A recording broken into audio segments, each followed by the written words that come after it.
If I had turned left instead of right at the light on Marine Drive, if the barista had spelled my name correctly, if the radio hadn't played our song, if the foghorn hadn't sounded exactly then, maybe I would have missed the moment my life snapped in two. But I didn't miss it. I drove straight into it. Astoria in November feels like a secret the ocean keeps. The air is damp and briny, streetlights wearing halos of mist, gulls heckling the docks as if they're in on the joke.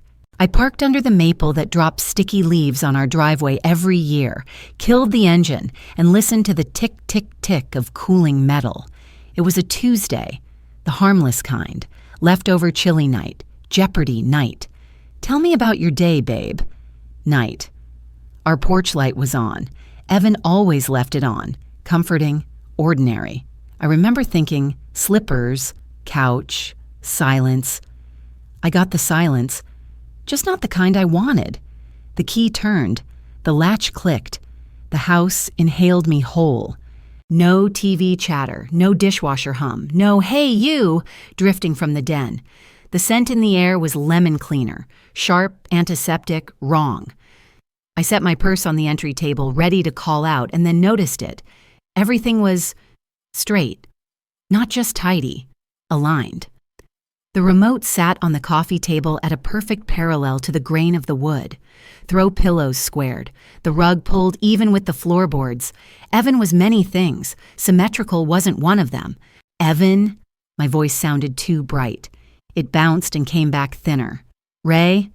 Nothing. The quiet wasn't empty. It was crowded. With what I couldn't name yet. I slipped my coat off, let it hang on the chair, then stopped.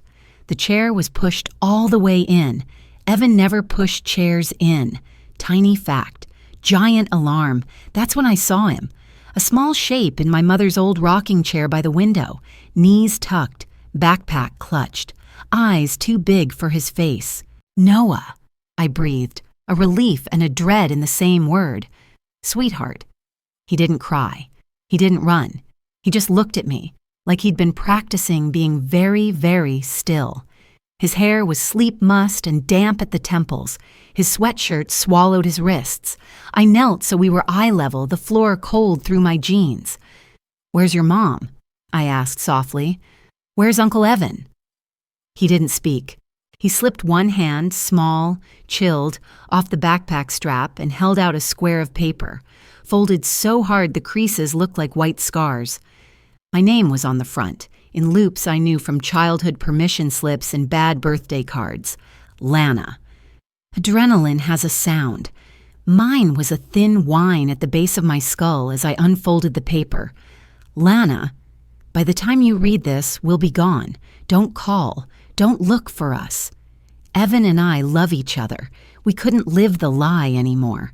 Noah can't come. It's not safe for him right now. You'll take better care of him than I ever did. I'll send money when I can. Ray. The words didn't register all at once. They arrived in flashes. Gone. Love each other. Can't come. My mouth tasted like copper. My fingers went prickly and dumb. Somewhere a faucet dripped. 1, 2, 3. A metronome marking the end of what I knew. I told myself there had to be more. A second page. A joke. A camera crew leaping from behind the kitchen island. Gotcha! I stood too fast, the room tilting, and drifted toward the counter like someone else was moving my legs. The lemon cleaner smell was stronger here, and beside the fruit bowl, next to the apples I bought on Sunday, a neat stack of legal paper waited like a trap I'd managed to step into with my eyes open. My name, Evan's name, case number, petition for dissolution of marriage. A blue tab flagged the line with his signature, confident, decisive, like always. I traced the flourish with my eyes, not my finger. Touching it felt like agreeing. He hadn't panicked. He hadn't slipped. He had planned. I should have screamed, broken a glass, flung something heavy at the wall to hear it shatter. Instead, a quiet slid over me, clean as a new sheet pulled tight. Behind me, the rocker creaked. Noah hadn't moved. He was impossibly light when I lifted him. I tucked him against me and felt the jagged little bird of his heart tapping behind his ribs. "It's okay," I said, low and steady, the voice you use when a dog spooked fireworks. "You're safe. I'm here." He smelled like vanilla shampoo in the winter air. He made a small sound, not a sob, more like a release, and let the backpack drop. A plastic dinosaur peered from the mesh pocket with a cracked tail. I set him on the couch and clicked on the side lamp. Soft light pooled on the carpet. The house looked the same as always, and entirely different, the way a stage looks once the actors step off. I took off his shoes. He leaned into my palm like he hadn't been touched gently in a while. Ray's words crawled under my skin. It's not safe for him right now. What did that mean? What had she told herself to make this okay? I made us cocoa. Habit, superstition, a thing to do with my hands. He cupped the mug, blew carefully, took a sip, blinked like the heat shocked his mouth. While he drank, I gathered evidence. The cleaned-out dresser drawer, the missing photo frames, the gaps on the bookshelf where Evan's baseball biographies used to be. Not angry packing, meticulous removal, the kind people do when they're sure the door won't swing back on them. My phone buzzed on the counter. A text from a coworker about a scheduling swap. I stared at the screen until it went dark. Then I dialed Evan anyway because muscle memory is a bully. Straight to voicemail. That brisk, professional greeting he used for work felt like a knife. "You've reached Evan. Leave a message." I didn't leave one. I dialed Ray. Her voicemail sang, "Hey, it's Ray, you know what to do." I hung up before the beep. Noah's eyelids drooped. He fought them. Kids learn fast when sleep is a luxury. I switched cocoa for water, set the glass on a coaster, and smoothed the hair off his forehead with a motion I didn't remember learning. He didn't flinch. He watched my hand move as if cataloging it for later. "Want to sleep in the lighthouse room?" I asked, the spare bedroom with the thrift store lamp shaped like a beacon. He nodded. One small, careful nod. I carried him down the hall, flipped the light, and set him on the bed. The sheets were cool and smelled faintly of detergent and cedar. I tucked the blanket under his chin. He blinked at the lamp's little glow, then at me, then at the ceiling. I sat. I stayed. Time slowed. Outside, the foghorn blew, long, mournful, steady. A train somewhere moaned like a memory. Inside, a heater kicked on with a clunk and a sigh. I thought of 1,000 tiny kindnesses I'd given Ray over the years, rides, loans, forgiveness, and how none of them prepared me for this one. Stay. Stay when other people leave. Stay when you weren't chosen. Stay when the paper says you're no longer a wife but a woman in a house with a child who isn't yours by blood and absolutely yours by everything else. At some point, Noah's breath evened. His eyelashes cast little commas on his cheeks. I stared at the ceiling till the wood grain turned into rivers, then maps, then nothing. When I finally stood, my legs ached like I'd held a door shut against a storm. Back in the kitchen, I read the letter again. Slower, looking for the sentence that would make it okay. It wasn't there. I folded it along the same white scar creases and slid it into the junk drawer where we keep batteries and rubber bands. The place where things that still work but hurt to look at go to sleep. Then I opened the fridge. White bread, grape jelly, snack cups of dyed pink yogurt, a bag of gummy bears. The diet my sister swore was all he could keep down. The diet the doctor she couldn't name had prescribed. The diet that kept him small, quiet, compliant. I took out the trash bag and started filling it. 1 item, 2, 3. The gummy bears went last, hitting bottom with a shamefully cheerful rustle. When the bag was tied and the bin thumped shut, my hands were shaking. Not with rage. Rage would come later, hot and messy. This was something else. A clean, bright line drawing itself inside me. A boundary, a vow, a job description I hadn't applied for and would do anyway. I texted my supervisor one sentence, family emergency. I'll cover the hours later. I laid my phone face down and wrote a list with a pen that bled slightly through the paper. Pediatrician. Real tests. Groceries that grow in the ground or walk on legs, soup bones, eggs, oats. Call the bank. Find a lawyer. I taped the list to the fridge at eye level. Then I added one more line at the top, in bigger letters, because I needed to see it first. I will not be the person who looks away. At 2:11 a.m., the house finally exhaled.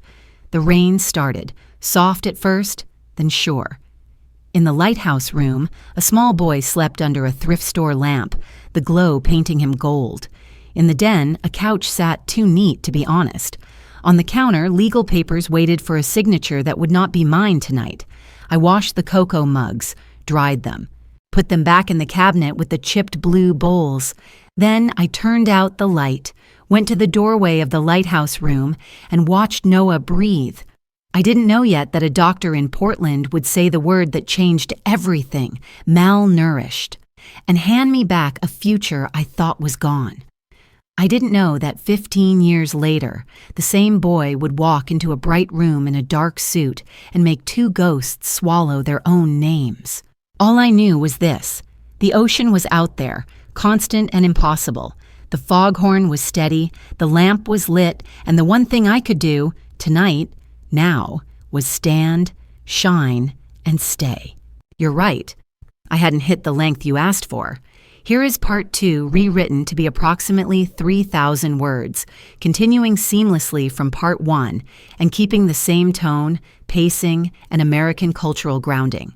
Morning didn't knock. It should have. After the night I'd had, the least it could do was rattle a window or clear its throat. But it just seeped in through the blinds, quiet and gray, the kind of dawn that makes coffee a moral obligation. The heater coughed. Pipes ticked. Somewhere in the house, a floorboard settled like a sigh. For a few seconds, I floated in that weightless gap between sleep and memory, and then the letter rose in my mind as clearly as if it had been projected on the ceiling. Gone. Don't call. Don't look. The words bloomed like bruises. I sat up. The room smelled faintly of lemon cleaner and the ghost of cocoa. On the nightstand lay the folded note with its white scar creases and my name in Ray's pretty loops. Beside it, the legal papers, proof that the earthquake had a filing number. Noah coughed in the kitchen. Small, dry, repetitive. I swung my legs over the side of the bed and stood too quickly, the rush of blood pricking my vision. The hallway felt longer than usual. I passed the lighthouse lamp in the spare room, still casting its soft circle over rumpled blankets, and the sight put something steady back in my ribs. He was at the table, feet not quite touching the rung, tracing circles in the condensation of a water glass with one small finger. His sweatshirt was zipped crooked, his hair stuck up like a question mark. He looked up when I stepped in, watched my face like a weather report.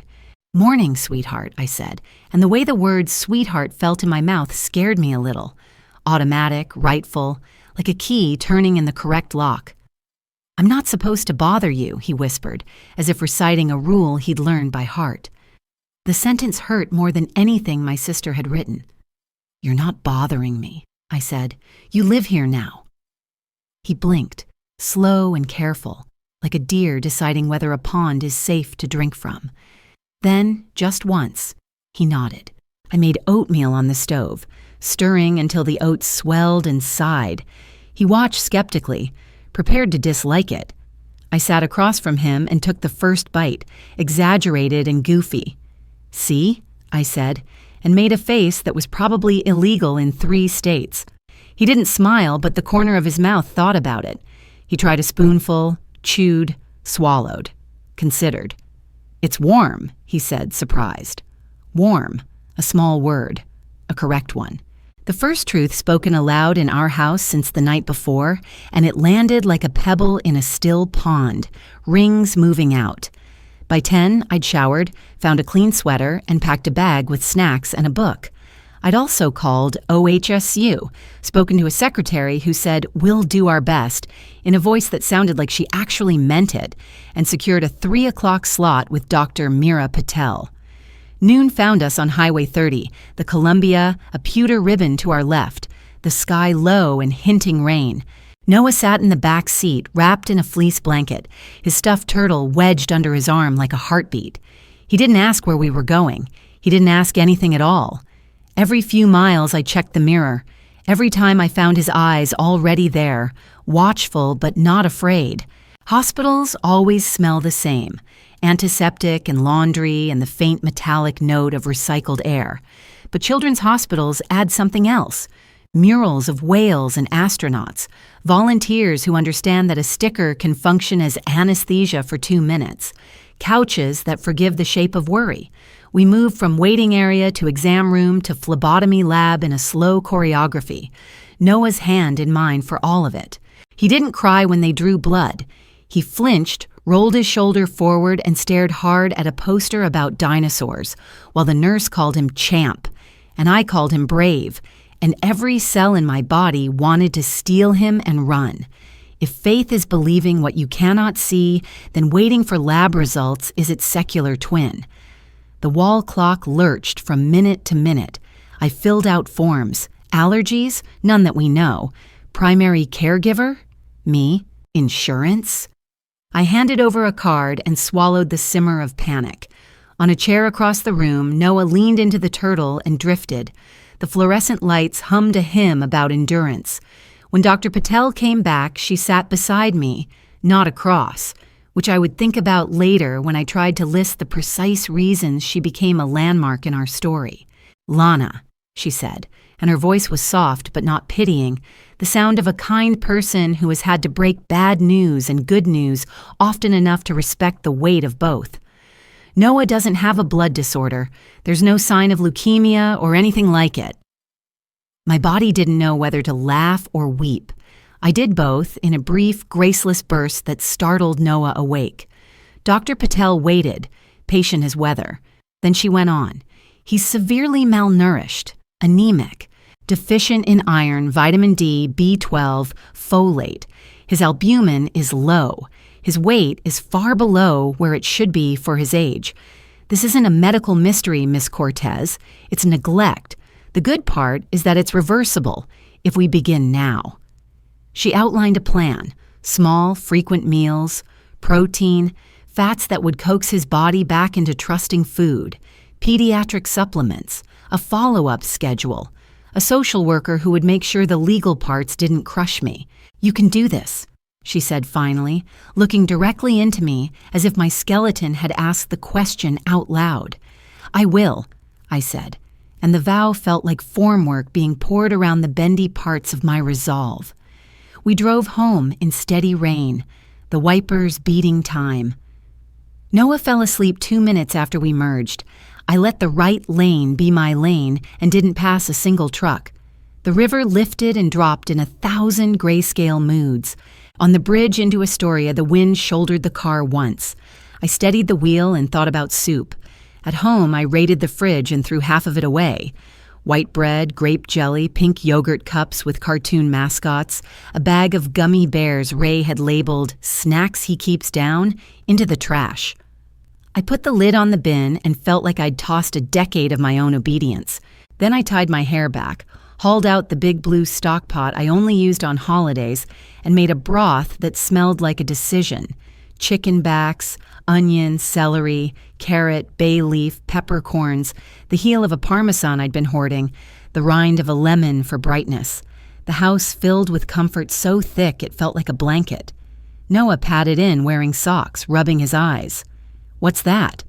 His voice held equal parts suspicion and hope. "Strong soup," I said. "Doctor's orders." He lifted on tiptoe to look in the pot. Steam deckled his lashes. "It smells like a hug. It tastes like one, too." The first spoonful he let sit on his tongue like a truth he wasn't sure belonged to him. The second he swallowed without ceremony. The third he reached for on his own. We did not hurry. We did not look away. Victory came with the fourth. That night, after he fell asleep under the lighthouse lamp, I sat at the table with legal pads and a calculator and built a new life out of numbers. Budget is a cold word for a warm act. I warmed it anyway. I canceled streaming services, lowered the thermostat, culled the pantry for losses and potential. I reconfigured my schedule at the shipping yard, earlier morning shifts, fewer nights, and texted my neighbor, Mrs. Halvorsen, to ask if she could keep an eye on Noah for an hour before school on days I couldn't be in two places at once. She replied within 5 minutes. Of course, I'll start practicing my pancake flip.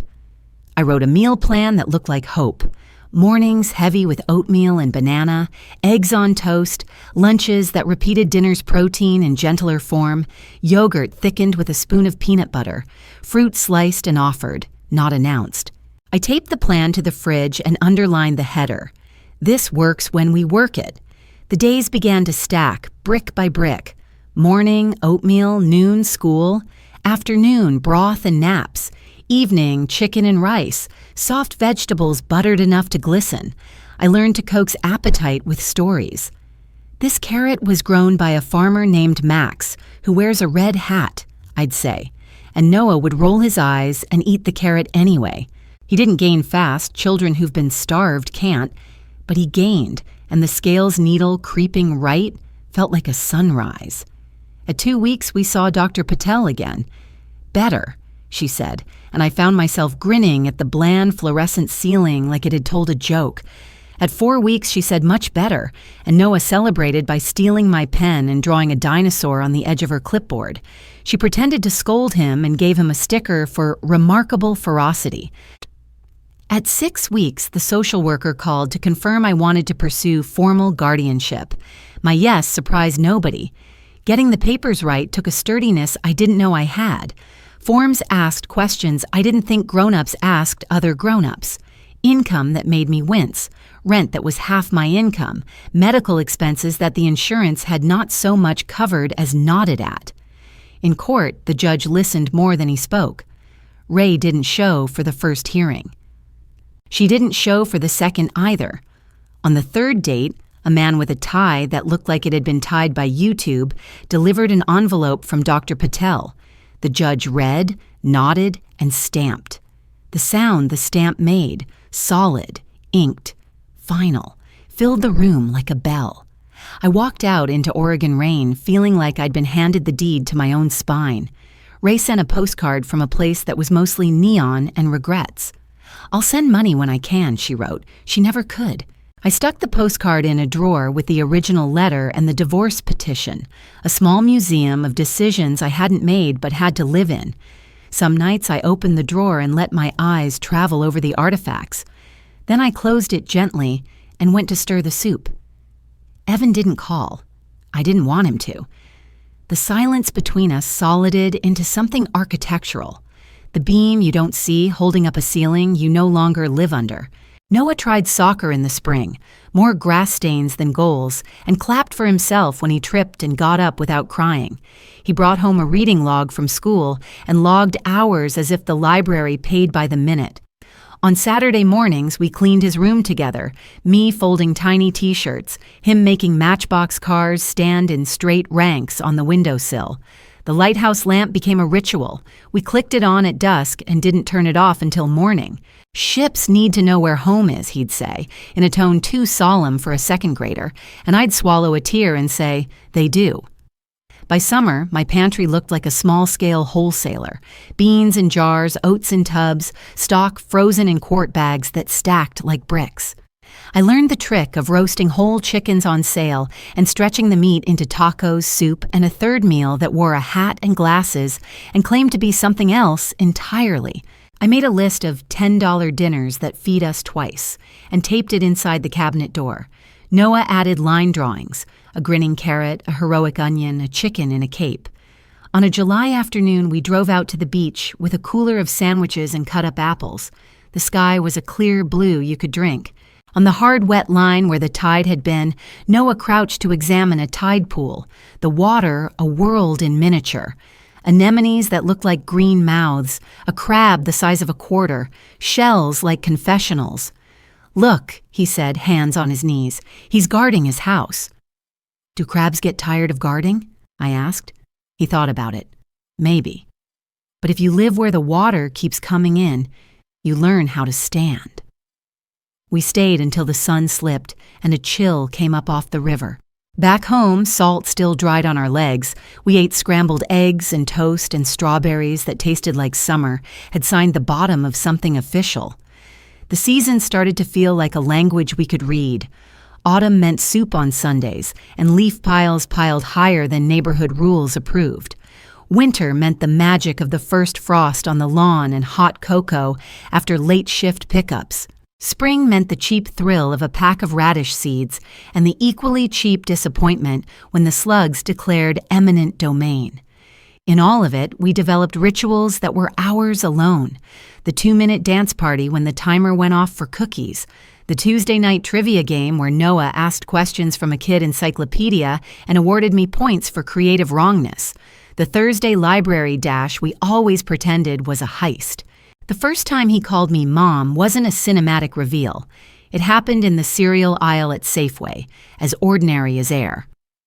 "Mom, can we get the one with the panda?" he asked, hand hovering over a box that cost $1 more than the Sensible brand. The word stood between us like a doorway. He realized what he'd said and flinched, eyes flicking up to read my face. "Yes," I said, and the yes wasn't about cereal, but only if we put back the pretzels. He grinned relief so bright it felt like sunrise. We pushed the cart forward, both of us acting normal and both of us knowing we had crossed a bridge that would not collapse behind us. The call from Ray came in late January, a number I didn't recognize lighting my phone while I chopped onions. I considered letting it go to voicemail and then answered because curiosity is a glue trap. "Lana?" Her voice was smaller than it used to be. I just wanted to know if Noah's okay." "He is," I said, slicing clean. "He's better than okay." "I didn't have a choice," she said, and I closed my eyes because there it was, the hymn of the irresponsible, sung in the key of me. "You had every choice," I said. "You made the easiest one for you. He's fine because I made the hardest one for me." She started crying, messy and practiced. Once that sound had set off a Pavlovian rescue. Now it just made me reach for the salt. "I'll send money," she said. "I promise." "Don't," I said.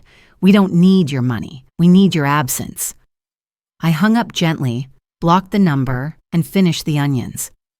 That night, when I checked on Noah, he was asleep in a fort of stuffed animals, the lighthouse lamp painting soft rectangles on the wall. I stood there until my anger ran off like a fever. At school, he learned the multiplication tables and took them personally. He played kickball and discovered the unfairness of umpires and the thrill of winning righteously. He brought home a permission slip for a field trip to the aquarium in Seaside, and I went along as a chaperone. Because if your heart has ever stopped once, you start installing safety rails everywhere. Watching him press his palm to the glass while a shark drifted past on silent fins, I felt a surge of gratitude so acute it almost hurt. He pressed his other hand to mine and said, "He's not scary. He's just big in the dark." I thought about my sister and nodded. The divorce became a file in a drawer and a monthly line in my budget for a mortgage I could feel proud about paying. I took night classes in bookkeeping at the community college because the docs were hard on my body, and the new version of me wanted numbers she could trust. In class, I learned debits and credits and the proper way to set up a chart of accounts. At home, I learned the proper way to set a bedtime that didn't cave to a good story's last chapter. We both passed our tests. Somewhere around Noah's 10th birthday, he asked if he could help at the food pantry. "You always say soup saves days," he said. "I want to pass that around." On Saturday mornings, we showed up at a church basement where the air smelled like coffee and canned tomatoes. We stocked shelves, sorted produce, and tucked recipe cards into bags. I started writing the cards at home: Lana's lentil soup, pantry chili, beans and greens skillet, and drawing tiny lighthouses at the bottom because I couldn't help myself. Noah read the cards aloud to elderly men who nodded solemnly, and to young moms who smiled tiredly, and to kids who asked whether a soup could be superhero if it had enough carrots. "It can," he told them, "caped carrots." One rainy Wednesday in 7th grade, a bully at school pushed him into a locker and called him Jelly Boy because he'd once mentioned grape jelly as a yuck food during a class survey. He came home tight-lipped, went to his room and slammed the door. I knocked, waited, and knocked again. "Go away," he said, the words hitting me like pennies. I made tea, set a mug outside his door, and sat on the floor in the hallway with my back to the wall. We waited each other out. After a while, the door opened and he slid down beside me. "I didn't cry," he said, "but I wanted to." "You're allowed to," I said. "Not crying doesn't make you brave. Showing up tomorrow does." "What if he does it again?" "Then we keep showing up," I said. "Also, we talk to your principal and the counselor and the bus driver if we have to. Standing doesn't mean standing alone." He sipped tea. The house clicked and breathed around us. "You always show up," he said, as if he were telling me the grocery store sold milk. A fact. Then he leaned his head on my shoulder for 1 minute that I counted with my breath. We made a plan. The next day, he spoke to the school counselor with me in the chair beside him, and we used our indoor voices to describe very outdoor feelings. The school did what schools can when they're trying. The bully apologized in a way that meant he was sorry he'd been caught and also that he was a kid with his own unkind kitchen somewhere.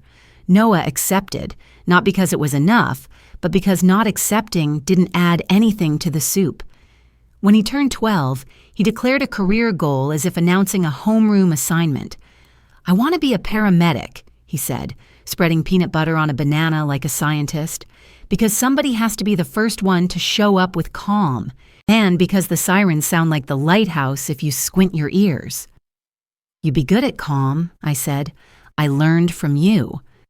I wanted to say I learned from you too, from watching you become strong in real time, from the way you forgive the world enough to walk through it, but I just peeled an apple and cut it into moons.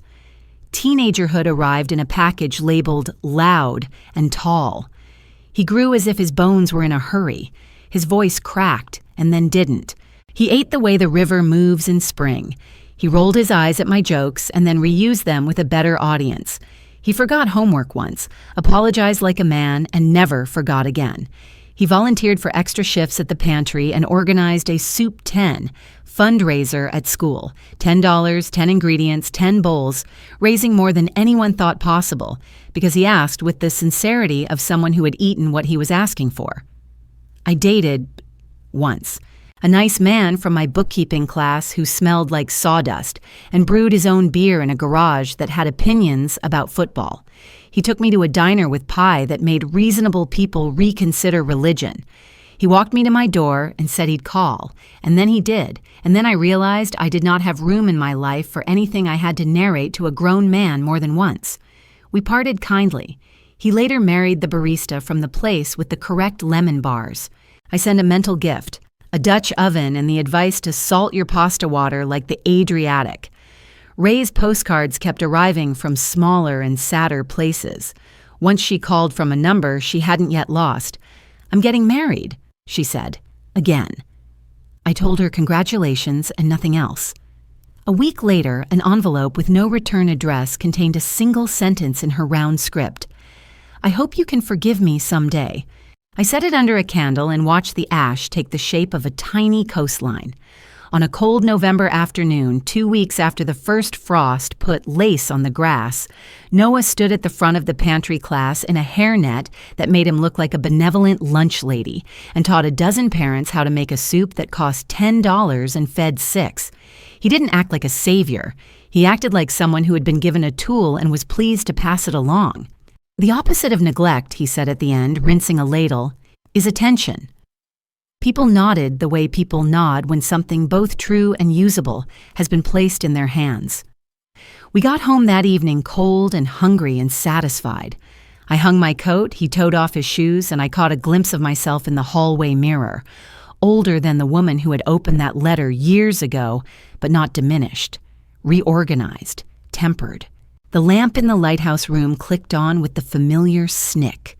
Outside, the foghorn blew twice, low and patient. Inside, the pot on the stove murmured to itself. The house felt like a living thing that had survived its winter and remembered how to bloom.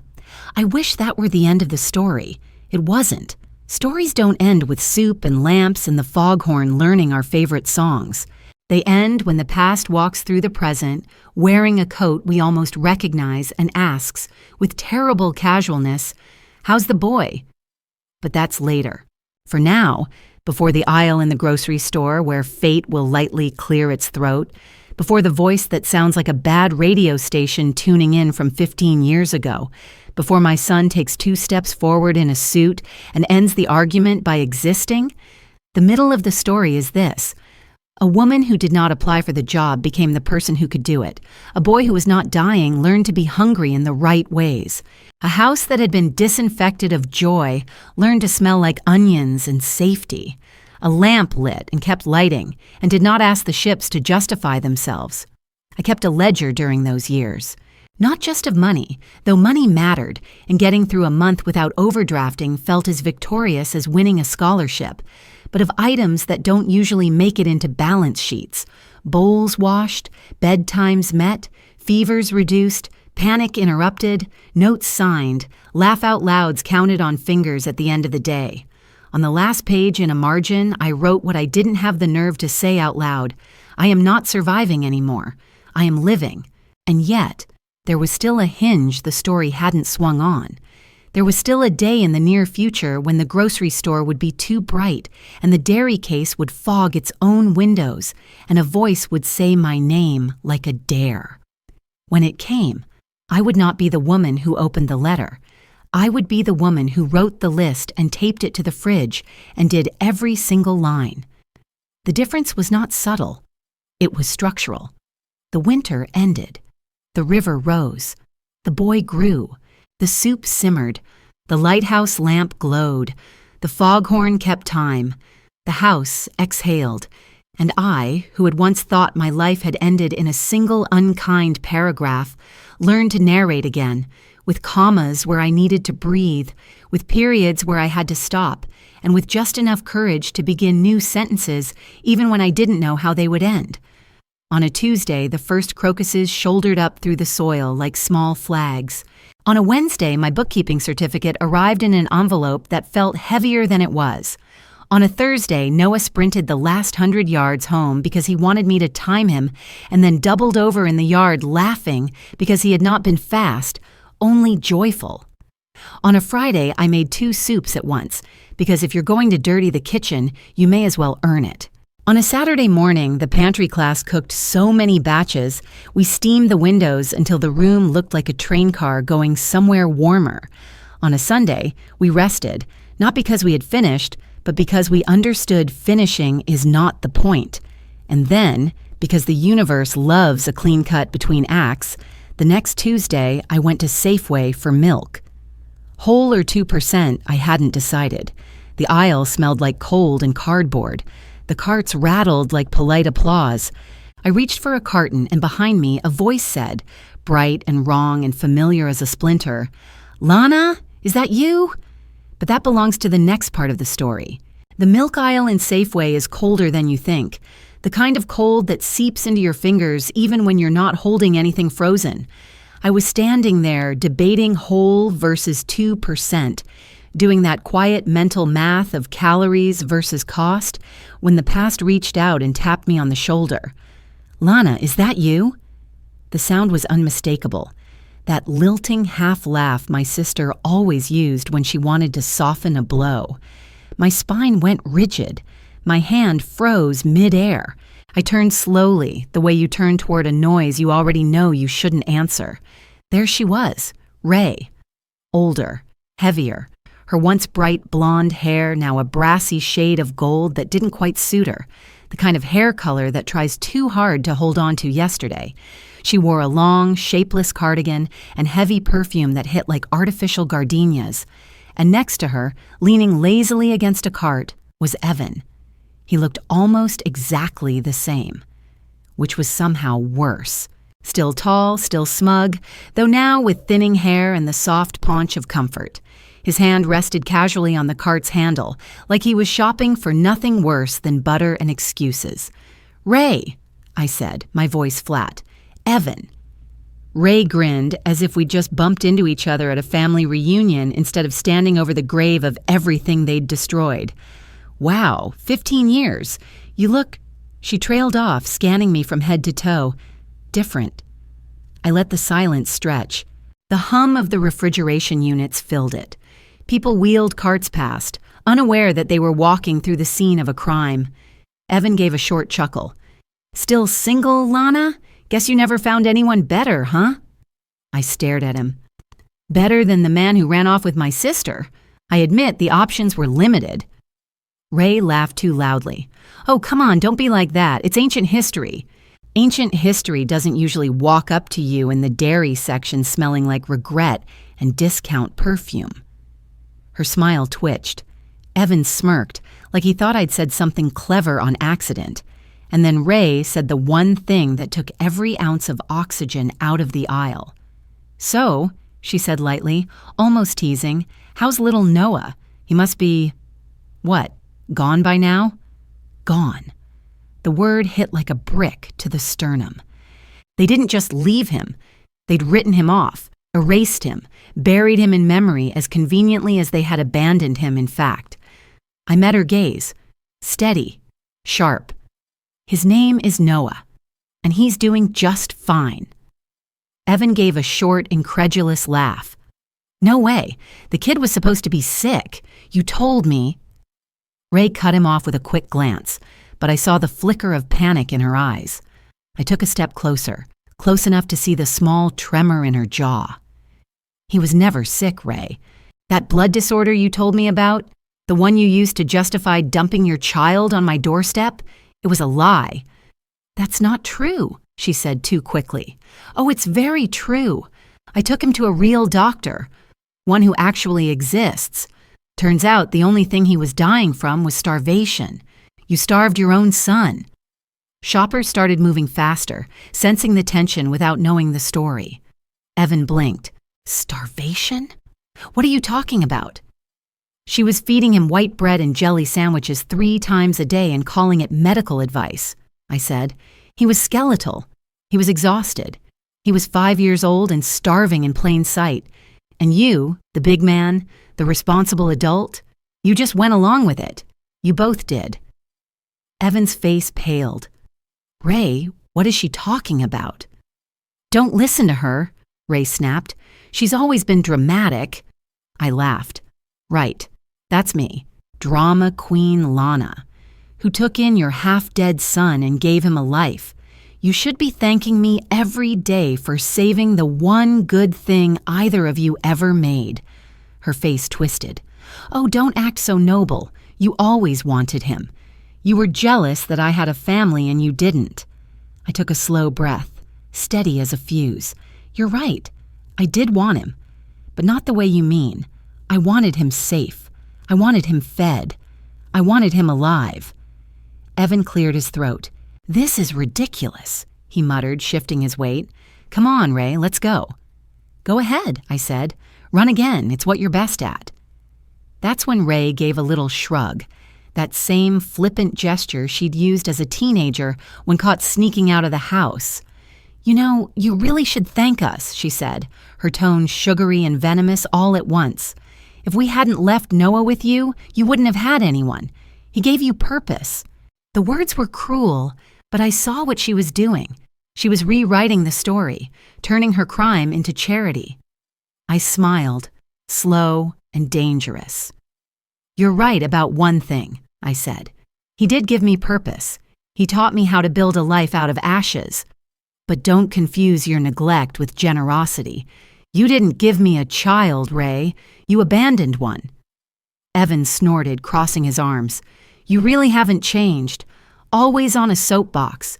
Oh, and you," I said, "are still hiding behind a woman to feel taller." That shut him up for a beat. Then Ray, grasping for control, changed tactics. "Well, at least we built something good out of our choices," she said. "We have a daughter now. She's 14. Beautiful, healthy, perfect. So you see, everything worked out." Her voice softened, smug. Evan puffed up beside her, proud and oblivious, but Ray's eyes, her eyes betrayed her. They flickered, darting away for half a second too long. I smiled. A daughter, huh? Funny timing. You left 15 years ago, right? So she was born, what, a year after you ran off? Evan grinned. Yep, right after we started our new life together. Guess some things are meant to be. I looked straight at Ray. Are they, though? Her smile froze. Evan frowned. What's that supposed to mean? It means, I said slowly, that the timeline doesn't add up. Because while you were supposedly starting your perfect little love story, Ray was still seeing other people. Men who didn't even know she was living with you. Men she let pay her bar tabs and her hotel bills. The same men who kept her company while you were working late. Ray's color drained. You don't know what you're talking about. Oh, I know exactly what I'm talking about. I hired a private investigator 15 years ago, back when I was still trying to understand how deep your betrayal went. He followed you for 3 weeks, Ray. Got photos, names, dates, places. Evan blinked. Wait, what? Ray turned on me, her voice trembling with fury. You're lying! Am I? I said quietly. Would you like me to name the bar in Cannon Beach, or should I start with the motel off Highway 26? Evan's mouth fell open. Ray, he whispered. She looked at him, desperate. It's not what she's saying. She's saying you were cheating on me while I was working double shifts to pay for your apartment. His voice cracked, raw and loud enough to turn heads 2 aisles over. I folded my arms, calm as the storm before landfall. And you were shocked that I called it a pattern? You both betrayed me once, and then kept betraying each other. Evan stared at her, face flushing red. So our daughter, she's yours, Ray shouted. She's yours, Evan, I swear. DNA test, I said, cutting in. That's how you can be sure. Her head whipped toward me. You stay out of this. But it was too late. Evan's mind was already chewing through every inconsistency he'd ever ignored. The pregnancy timeline, the arguments, the nights she'd stayed with a friend. And I saw the exact moment when the last of his confidence collapsed. His jaw clenched, his hand dropped from the cart. Ray's mask cracked. Panic leaked through. You can't do this to me, she hissed. You've already taken everything. I stepped closer until there was barely a breath between us. No, Ray, you gave everything away. I just made sure one innocent person survived your choices. She blinked fast, chest heaving. You always wanted to be the martyr. And you always wanted to be forgiven without earning it. Evan turned abruptly and walked off down the aisle, cart squeaking. Ray reached after him, but he didn't stop. I could hear him muttering to himself. DNA test, Jesus Christ, as he disappeared past the yogurt section. For a moment, the only sound was the hum of the coolers and the faint squeal of a child asking for cereal 2 aisles over. Then Ray looked back at me, tears smudging her mascara. You think you won, don't you? I shook my head. Winning would mean I ever wanted to play your game. I turned to leave, but fate apparently wasn't finished with me yet. Mom! A voice behind me, deep, calm, steady, stopped us both. I turned, and there he was. Noah. Tall, broad-shouldered, wearing his paramedic uniform. He'd come straight from the station, keys hooked to his belt, his badge catching the fluorescent light. He looked like every dream I'd ever dared to have and every nightmare I'd ever survived. He walked over, slid a hand onto my shoulder. Sorry I took so long. They needed me at the register for a price check. He smiled down at me, then looked at Ray and Evan. Everything okay here? Ray's mouth opened, but no sound came out. She stared at him, eyes wide, face drained of color. Evan froze beside her, his expression flickering between disbelief and fear. Is that? Ray started, her voice trembling. Yes, I said, my own voice quiet but unshakable. This is Noah. Ray stepped forward half a pace like she couldn't trust what she was seeing. But you You were so sick. You... Noah met her gaze, his eyes clear, his posture composed. You told me I was dying, he said evenly. You made me believe I was broken. I remember everything, Ray. Her lip trembled. I didn't mean... Yes, you did, he said, still calm. You left me to die, and she, he turned toward me, saved me. Evan swallowed hard, his Adam's apple bobbing like he'd just realized who the hero of this story really was. Jesus, kid, I thought... Noah looked at him. You thought what? That I didn't make it? That it was easier to believe I was dead than to face what you both did? Evan flinched. We made mistakes. You made choices, Noah interrupted. There's a difference. The words landed like a gavel. Ray tried again, voice shaking. Noah, honey, please, you have to understand. He cut her off with a quiet shake of his head. Don't call me that. She blinked. What? Don't call me honey. Don't call me anything, actually. You lost that right 15 years ago. The fluorescent lights hummed above us, the steady rhythm of the cold case fan filling the silence that followed. Somewhere down the aisle, a cartwheel squeaked, the absurd sound of normal life still moving while ours had stopped. Noah reached into his pocket, pulled out his keys, and turned to me. Mom, he said softly, ready to go? Ray gasped, as if the word had cut her. You call her... She couldn't even finish. Yes, he said, I call her Mom, because she earned it. We walked away together, the two of us in perfect, quiet sync. Behind us, I could hear Ray's breath hitching and Evan's voice rising in disbelief.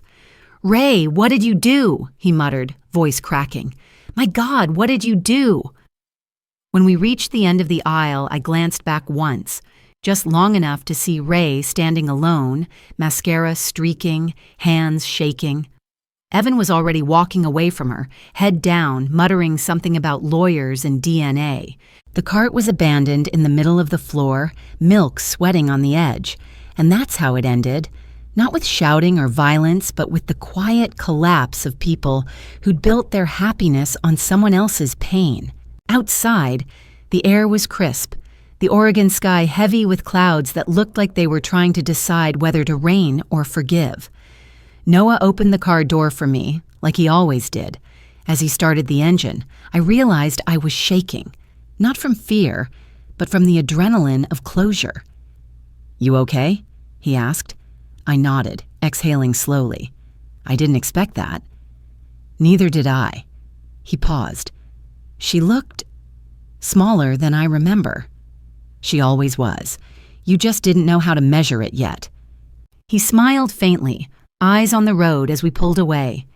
You think they'll ever change? People like that don't change, I said quietly. They just eventually run out of people to blame. He nodded, thoughtful, and we drove in silence for a while, the wipers brushing away the mist that had started to gather on the windshield. Halfway home, he said, You know what's funny? When I was a kid, I used to dream about them coming back.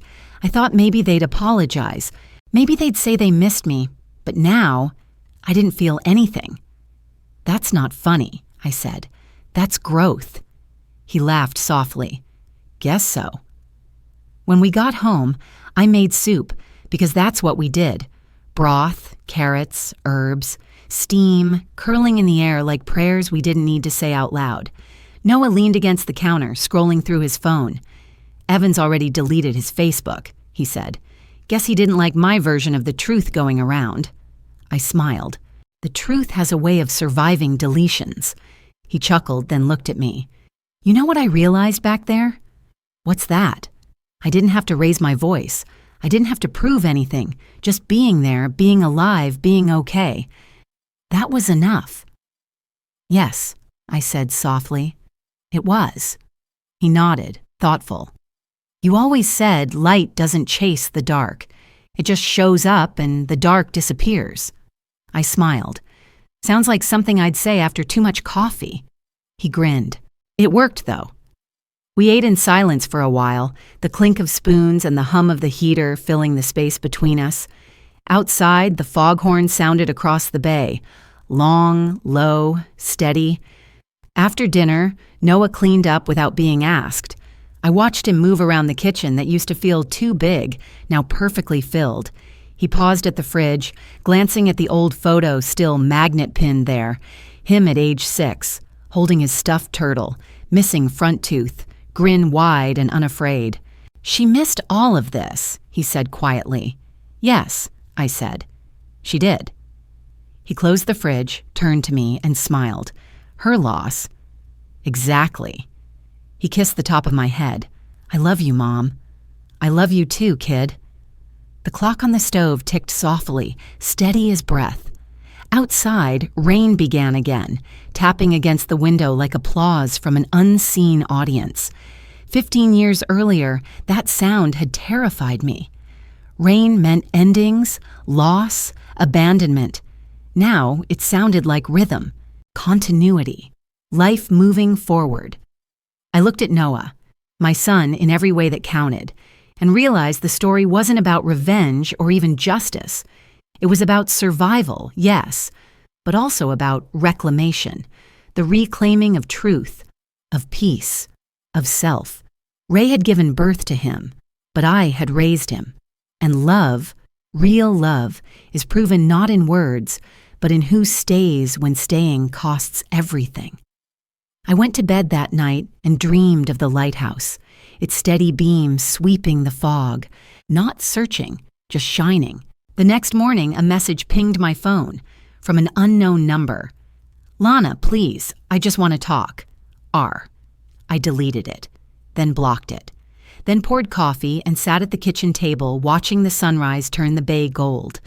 Noah walked in, tie half done, jacket slung over one arm. "Big day," he said, grinning. "Graduation from EMT training." "Big day," I echoed. "Want me to cry or behave?" "Cry quietly, the good kind." I laughed. "Deal." He looked out the window, thoughtful. "You think she'll ever reach out again?" "Probably," I said. "But some doors, once closed, are meant to stay that way." He nodded. "Then let's keep it shut." Agreed. We drove to the ceremony with the radio low, the smell of coffee and ocean salt filling the car. When they called his name, Noah Cortez, he walked across the stage in his crisp uniform, shoulders square, smile calm. The applause rose like thunder, but all I heard was the echo of a vow made 15 years earlier, whispered in a dark room under the hum of a nightlight. "I will never leave you." And I hadn't. That night, after the celebration, we sat on the porch overlooking the water. The sky was clear enough to see the first few stars prick through. "You ever think about the past?" Noah asked. "Sometimes," I said, "but only to remind myself how far we've come." He leaned back in his chair. "Here's the final chapter, an ending that lands softly but stays with you, hopeful and warm, with just enough salt from the sea to make the sweetness true." We sat on the porch that night with 2 mugs of cocoa and the Pacific breathing steadily beyond the dark. The bay threw back a thin, silver line. The lighthouse across the water swept its calm circle. Again, again, again. It never looked tired. It never looked bored. It just did its work. "You ever think about the past?" Noah asked. "Sometimes," I said, "but only to measure the distance." He smiled, eyes on the water. "Feels far." "It is," I said, "and close enough to touch when we need the lesson." We didn't say Ray's name. We didn't say Evan's. Some chapters you close gently, some you seal. Ours were sealed. What we said instead was yes to what was next. It started as a joke. Noah texted me a flyer mock-up at 11:43 p.m., a simple white sheet with a steaming bowl sketched in pencil and 3 lines in thick black ink. The $10 Soup Project. Feed 6 people for $10 in 1 hour. Saturdays, 10 a.m., Community Center Kitchen. I sent back 3 words, print 100. By January, the class was full. By March, we had to run 2 sessions. People came for the savings and stayed for the kindness. We chopped onions, talked rent, swapped tips, and passed around a dented tin of spices like contraband hope. Noah taught with the ease of someone who'd learned the hard way and was determined to make it easier for someone else. The opposite of neglect, he'd say, ladling quietly, is attention. Heads nodded. Ladles moved. Someone laughed in the corner. The room fogged from steam and stories. Harper appeared at the third session. Paramedic, freckles like a constellation, laugh with a big horizon. She stayed to wash pots after, sleeves rolled, hair pinned, humming a tune I didn't know. On her way out, she squeezed my shoulder and said, "Your son is a good man, Miss Cortez." She didn't wink. She didn't rush. She just told the truth and left it on the table like bread. I liked her immediately. Noah loved her eventually, then all at once. They ran calls together on rainy nights, returned with stories they told quietly, washing their hands like a benediction between the world out there and the soup in here. She understood the work and the rest, and the way you needed both. On the first truly warm Saturday of spring, I saw them on the community center steps sharing a sandwich, knees touching. He said something that made her head tip back and laugh, big and real. That's when I recognized the sound of a person safe enough to be fully human. I went back inside and checked the oven and didn't cry over the cornbread. Not much. News traveled like weather. Somewhere between March and May, it reached me. First as a text from my friend at the credit union, then as a rumor that showed up 3 times in a single week. Evan filed for divorce. DNA says she's not his. He moved out. I didn't feel triumph. I didn't feel much at all. The past had finally caught up to itself and tripped. Gravity had simply done its job. I was busy washing carrots. A month later, a small padded envelope arrived with no return address. Inside, a photo I knew like a scar. Noah at 6, small as a question, sitting in my mother's rocker with the backpack clutched to his chest. On the back, in Ray's round hand, "You stayed when I ran. Thank you. I'm in recovery. I won't ask you or Noah for anything. Not forgiveness, not contact. I just wanted to say the part I should have said first. Thank you. R." I stood in the kitchen with the card and the light and the steam and felt something gentle unlock. Not a door. A window. I didn't call. I didn't write. I slid the photo into a frame beside Noah's EMT graduation certificate and the original $10 soup flyer. Windows are for light. Doors are for entering. We had enough light. In June, on a day clean enough to be a promise, Noah walked me to a bench by the Astoria column and asked me to sit. He paced once, twice, the way he does when he's rehearsing the right words and crossing out the wrong ones. "Mom," he said finally, hands in pockets, eyes soft. I asked Harper. "You asked," I prodded, already smiling, already weepy, "to marry me." The world did that brief, merciful blur, the kind you get from joy and not from loss. He kept talking, fast now, like the siren of a happy mind. She said yes. We want to do it small, on the bluff near the lighthouse, next winter before the year turns. You'll help, right? "I'll make soup," I said. "You always make soup," he said. "Then I'll make a vow," I answered, "to keep the flame the right height." We laughed, and right there in the gold of late afternoon, he hugged me with that careful strength he never learned from Evan, and I never learned from Ray, and we both learned from needing each other. December 20th, 2025. The Oregon air was crisp like a new apple. The sky wore its good blue sweater. We set chairs on the bluff in a half circle, close enough to see the white wink of the lighthouse as it wrote its patient circles. Friends from the station came in uniform under dress coats. The pantry volunteers arrived with crockpots and shy pride. Our neighbor, Mrs. Halverson, wore a brooch shaped like a ladle and smuggled in a flask of hot chocolate, strictly medicinal. The ceremony was brief, honest, beautiful. Harper's father read a Wendell Berry poem. Noah's vows were ordinary on purpose. "I will show up, I will bring soup, I will hold the line with you." Harper promised to keep the spare blankets in the trunk and the first aid kit stocked and the lights on for every version of weather. They exchanged rings. The wind applauded. Instead of champagne flutes, we passed small pottery cups of broth. A handwritten sign on the table said, "The meals that made us." Yeah, people laughed when they drank and wiped their eyes when they put the cups down. It wasn't fancy. It was perfect. I gave the mother of the groom toast standing beside the stockpot. I kept it short the way truths are short. 15 years ago, I said, I found a note that ended a marriage and began a life. I thought the story would always be about what we lost. Instead, it's about what we built. We built with spoons and forms and bedtimes and 100 small choices to stay. If you're here today and you're at the bottom of a year that felt like a well, listen. Love doesn't lift you out with a crane. It teaches you to climb, and it shines while you do it. We climbed. We shone. We made it. People clinked spoons on cups.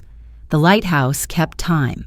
After the dance under strands of warm lights, Noah swaying with Harper, me swaying with a memory and grinning at the present, after the cake cut with a rescue knife, for luck, after the hugs that lasted 1 beat longer than politeness demands, after the cleanup where everyone ignored my instructions and did everything anyway, my son and his bride left through a tunnel of raised wooden spoons.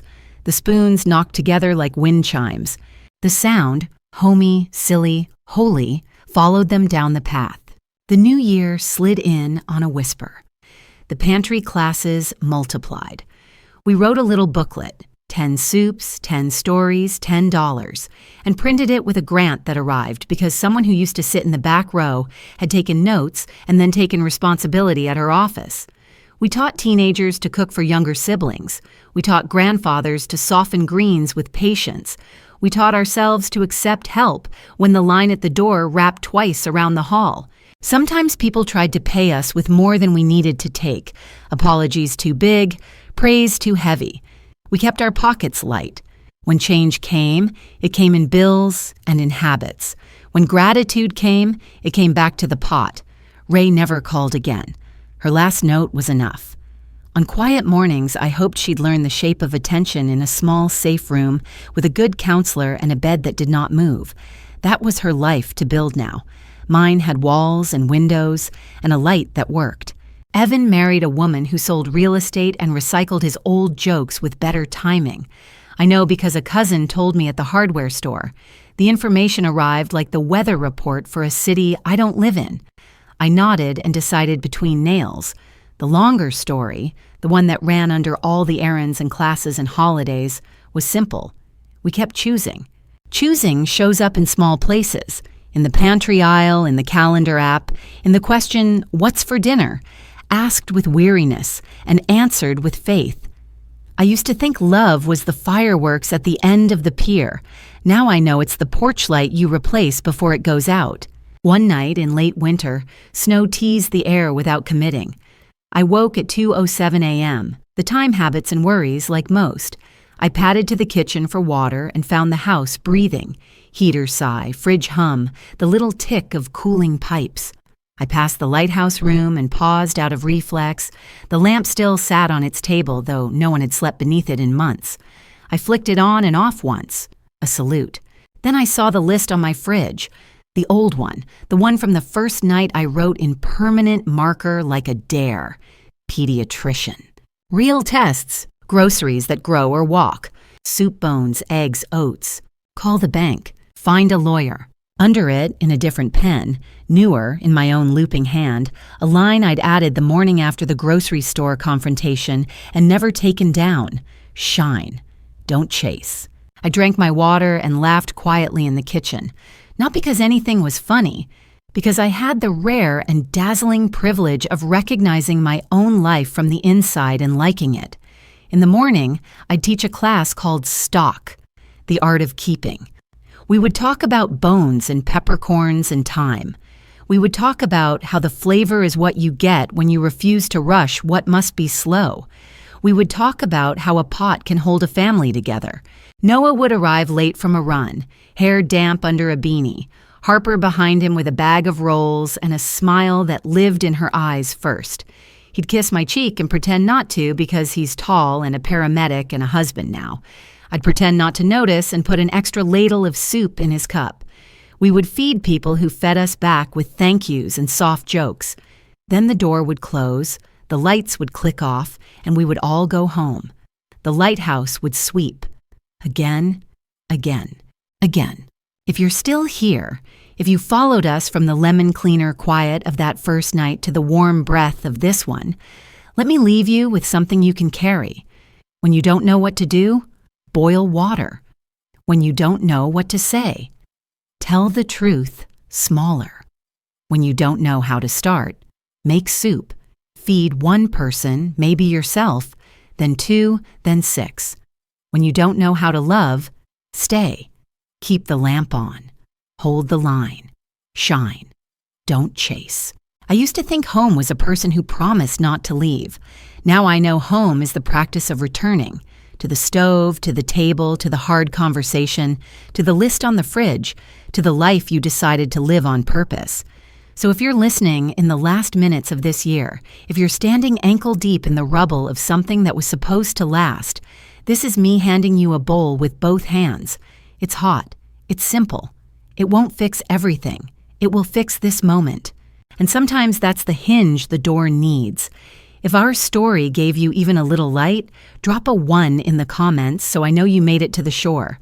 Share it with someone who's staring at a dark kitchen and a silent phone and wondering what good a pot can do. Tell them the truth. A pot is a promise. And then tell them what the lighthouse tells every ship that ever thought it was too far gone. I'm not chasing you. I'm here. Come home.